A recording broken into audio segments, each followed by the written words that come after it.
Jumpa lagi dengan Mami Maya di Talitakum Junior Bible Study.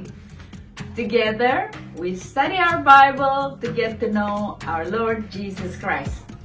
Alright, as usual, before we start, let's check if you are ready. Do you have your Bible with you? Check. Do you have your notebook with you? Check. How about your pen or pencil? Yes? Check. Now, no food or no drinks? Okay, check. Have you moved your toys away? Good! That means you are ready!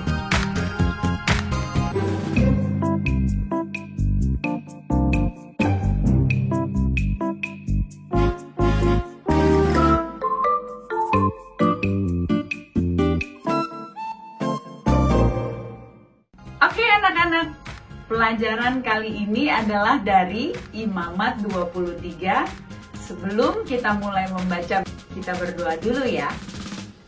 Tuhan Yesus, terima kasih untuk kesempatan yang Engkau berikan supaya kami bisa mempelajari Alkitab kami.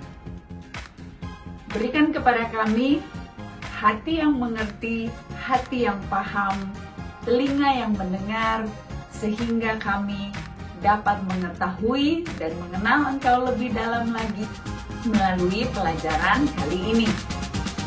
Di dalam nama Yesus kami berdoa, haleluya, amin. Now let's get your Bible and read together with our friends. Salam teman-teman, Talitakum, Imamat 23, Hari-hari Raya. Tuhan berfirman kepada Musa, berbicaralah kepada orang Israel dan katakan kepada mereka, hari-hari raya yang ditetapkan Tuhan yang harus kamu maklumkan sebagai waktu pertemuan kudus. Waktu perayaan yang kutetapkan adalah yang berikut. 6 hari lamanya boleh dilakukan pekerjaan, tetapi pada hari yang ketujuh haruslah ada Sabat, hari perhentian penuh, yakni hari pertemuan kudus. Janganlah kamu melakukan sesuatu pekerjaan, itulah Sabat bagi Tuhan di segala tempat kediamanmu. Inilah hari-hari raya yang ditetapkan Tuhan, hari-hari pertemuan kudus yang harus kamu maklumkan masing-masing pada waktunya yang tetap. Dalam bulan yang pertama, pada tanggal 14 bulan itu, pada waktu senja ada Paskah bagi Tuhan. Dan pada hari yang ke-15 bulan itu ada hari raya roti yang tidak beragi bagi Tuhan. 7 hari lamanya kamu harus makan roti yang tidak beragi. Pada hari yang pertama kamu harus mengadakan pertemuan kudus. Janganlah kamu melakukan sesuatu pekerjaan yang berat. Kamu harus mempersembahkan korban api-apian kepada Tuhan 7 hari lamanya. Pada hari yang ketujuh haruslah ada pertemuan kudus. Janganlah kamu melakukan suatu pekerjaan berat. Tuhan berfirman kepada Musa, berbicaralah kepada orang Israel dan katakan kepada mereka, apabila kamu sampai ke negeri yang akan kuberikan kepadamu dan kamu menuai hasilnya, maka kamu harus membawa seberkas hasil pertama dari penuaian kepada imam. Dan imam itu haruslah menunjukkan berkas itu di hadapan Tuhan, supaya Tuhan berkenan akan kamu. Imam harus menunjukkan pada hari sesudah Sabat itu. Pada hari kamu menunjukkan berkas itu, kamu harus mempersembahkan seekor domba berumur setahun yang tidak bercela sebagai korban bakaran bagi Tuhan, serta dengan korban sajiannya dari 2/10 efa tepung yang terbaik diolah dengan minyak sebagai korban api-apian bagi Tuhan, yakni bau yang menyenangkan, serta dengan korban curahnya dari 1/4 hin anggur. Sampai pada hari itu juga janganlah kamu makan roti atau roti gandum atau gandum baru sampai kamu telah membawa persembahan Allahmu. Itulah suatu ketetapan untuk selama-lamanya bagi kamu turun-temurun di segala tempat kediamanmu. Kemudian kamu harus menghitung mulai dari hari sesudah Sabat itu, yaitu waktu kamu membawa berkat persembahan unjukan harus ada genap 7 minggu. Sampai pada hari sesudah Sabat yang ketujuh kamu harus hitung 50 hari. Lalu kamu harus mempersembahkan korban sajian yang baru kepada Tuhan. Dari tempat kediamanmu kamu harus membawa 2 buah roti unjukan yang harus dibuat dari 2/10 eva yang terbaik dan yang dibakar sudah dicampur dengan ragi sebagai haulu hasil bagi Tuhan. Beserta roti itu kamu harus mempersembahkan 7 ekor domba berumur setahun yang tidak bercerai dan seekor lembu jantan muda dan 2 ekor domba jantan. Semuanya itu haruslah menjadi korban bakaran bagi Tuhan, serta dengan korban sajiannya dan korban-korban curahnya, suatu korban api-apian yang baunya menyenangkan bagi Tuhan. Kemudian kamu harus mempersembahkan seekor kambing jantan sebagai korban penghapus dosa dan 2 ekor domba yang berumur setahun sebagai korban keselamatan. Imam harus menunjukkan semuanya beserta roti hulu hasil itu sebagai persembahan unjukan di hadapan Tuhan, serta kedua ekor domba itu. Semuanya itu haruslah menjadi persembahan kudus bagi Tuhan dan adalah bagian imam. Pada hari itu juga kamu harus mengumumkan hari raya dan kamu harus mengadakan pertemuan kudus. Janganlah kamu melakukan suatu pekerjaan berat, itulah suatu ketetapan untuk selama-lamanya di segala tempat kediaman turun-temurun. Pada waktu kamu menuai hasil tanahmu, janganlah kau sabit ladangmu habis-habis sampai ke tepinya, dan janganlah kau pungut apa yang ketinggalan dari penuaianmu. Semuanya itu harus kau tinggalkan bagi orang miskin dan bagi orang asing. Akulah Tuhan Allahmu. Tuhan berfirman kepada Musa, katakanlah kepada orang Israel begini dalam bulan yang ketujuh. Pada tanggal 1 bulan itu kamu harus mengadakan hari perhentian penuh yang diperingati dengan meniup serundeng, yang ini dari pertemuan kudus. Janganlah kamu melakukan suatu pekerjaan berat dan kamu harus mempersembahkan korban api-apian kepada Tuhan. Tuhan berfirman kepada Musa, akan tetapi pada tanggal 10 bulan yang ketujuh itu adalah hari pendamaian. Kamu harus mengadakan pertemuan kudus dan harus merendahkan diri dengan berpuasa dan mempersembahkan korban api-apian kepada Tuhan. Pada hari itu janganlah kamu melakukan sesuatu pekerjaan, itulah hari pendamaian untuk mengadakan perdamaian bagimu di hadapan Tuhan Allahmu. Karena setiap orang yang pada hari itu tidak merendahkan diri dengan berpuasa haruslah dilenyapkan dari antara orang-orang sebangsanya. Setiap orang yang melakukan sesuatu pekerjaan pada hari itu, orang itu akan kubinasakan dari tengah-tengah bangsanya. Janganlah kamu melakukan sesuatu pekerjaan, itu suatu ketetapan untuk selama-lamanya bagimu turun-temurun di segala tempat kediamanmu. Itu harus menjadi suatu sabat, hari perhentian penuh bagimu, dan kamu harus merendahkan diri dengan berpuasa. Mulai pada malam tanggal 9 bulan itu, dari matahari terbenam sampai matahari terbenam, kamu harus merayakan sabatmu. Tuhan berfirman kepada Musa, katakanlah kepada orang Israel begini, pada hari yang ke-15 bulan yang ke-7 itu ada hari raya pondok daun bagi Tuhan 7 hari lamanya. Pada hari yang pertama haruslah ada pertemuan kudus. Janganlah kamu melakukan sesuatu pekerjaan berat. 7 hari lamanya kamu harus mempersembahkan korban api-apian kepada Tuhan.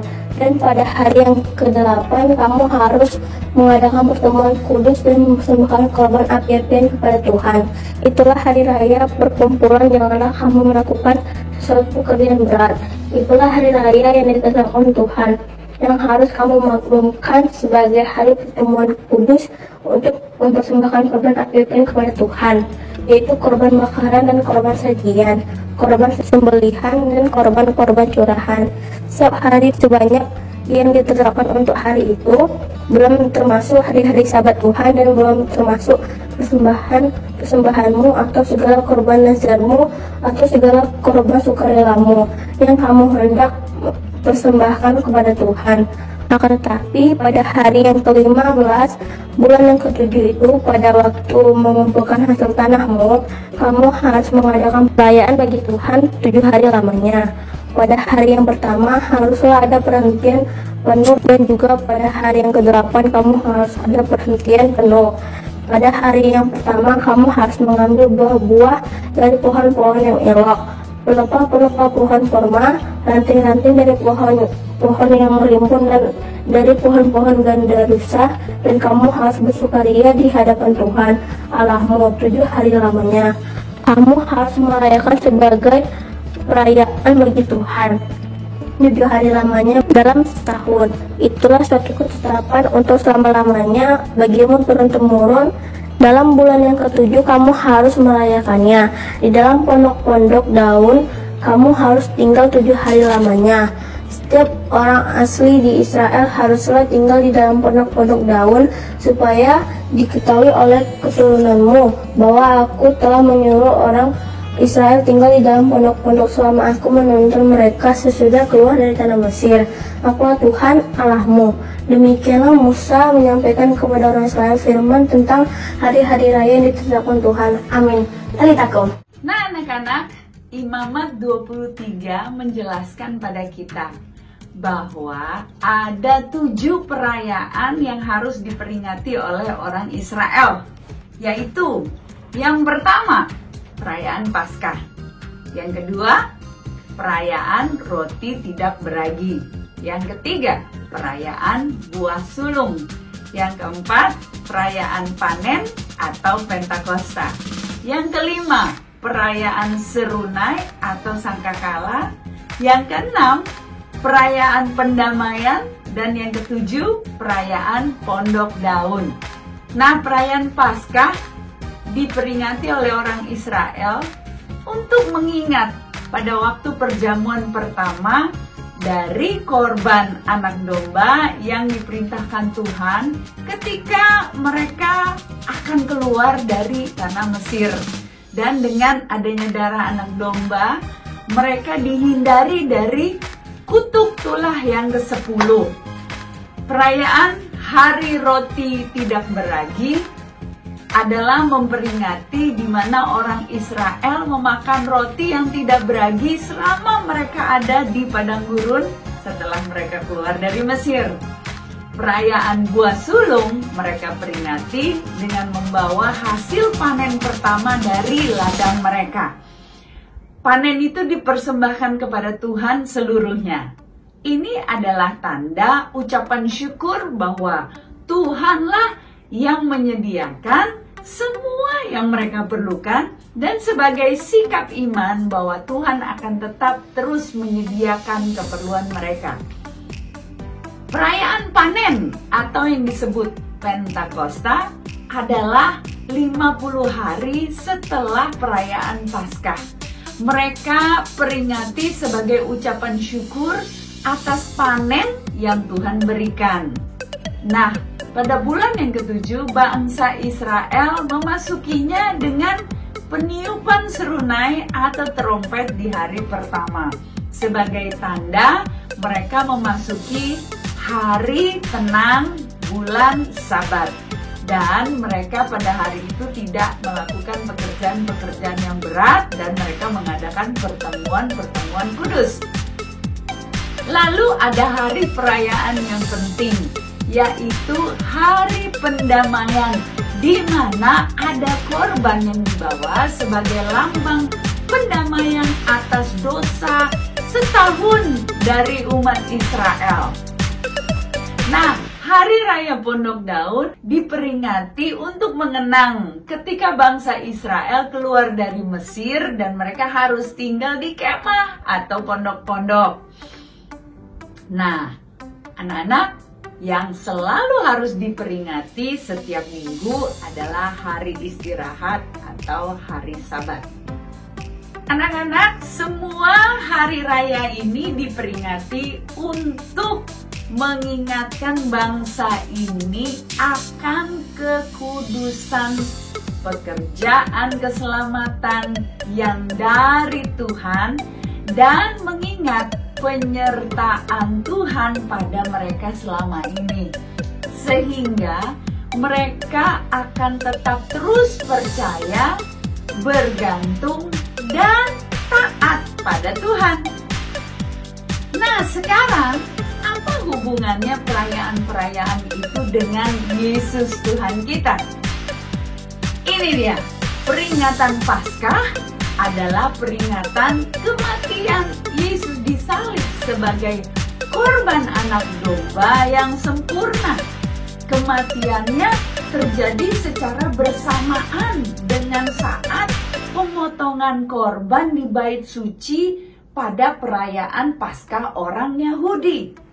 Kematian Yesus membawa setiap orang yang percaya kepadanya menerima keselamatan dan pembebasan dari kematian. Roti tidak beragi adalah lambang Yesus sendiri. Dia adalah yang murni, tanpa cacat. Nah, di Yohanes 6 ayat 35, Yesus berkata bahwa Akulah roti hidup. Barang siapa datang kepadaku, ia tidak akan lapar lagi. Perayaan buah sulung melambangkan Yesus yang bangkit dari kematian sebagai yang sulung yang dipersembahkan.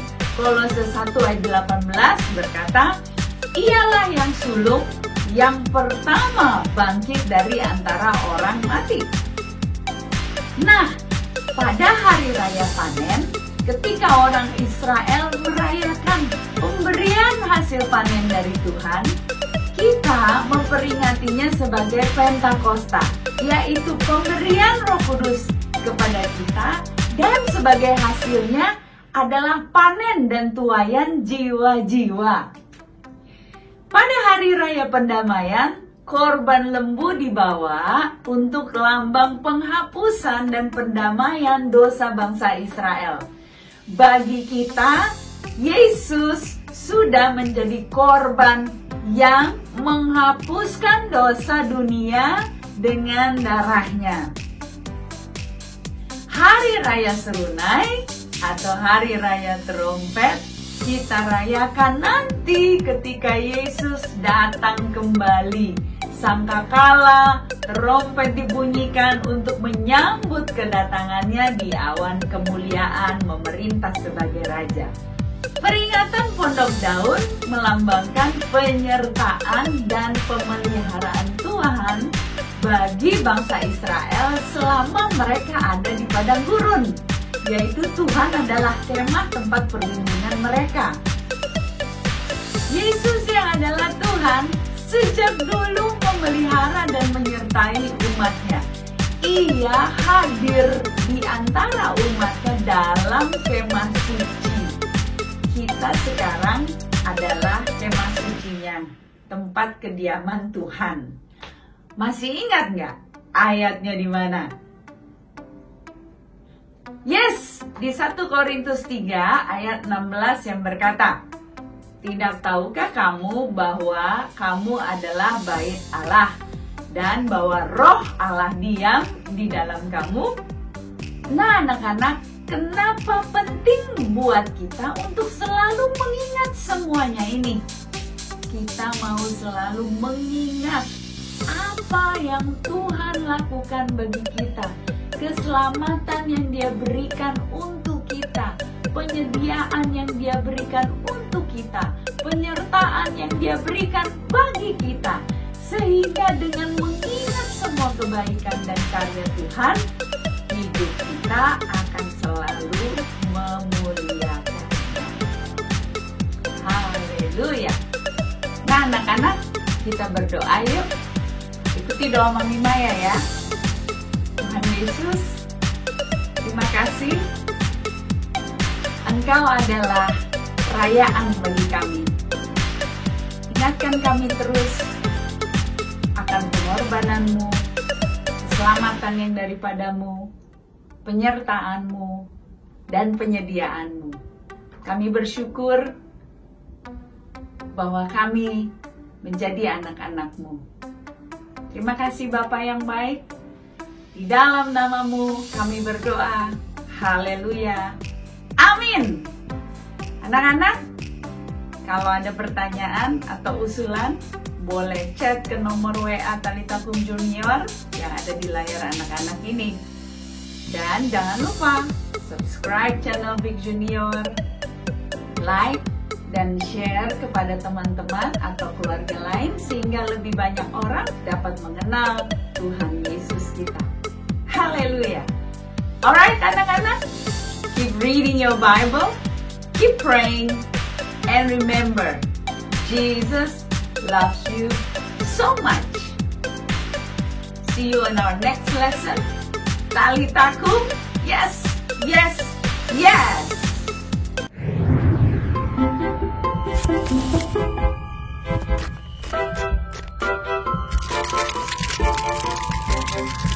Thank you.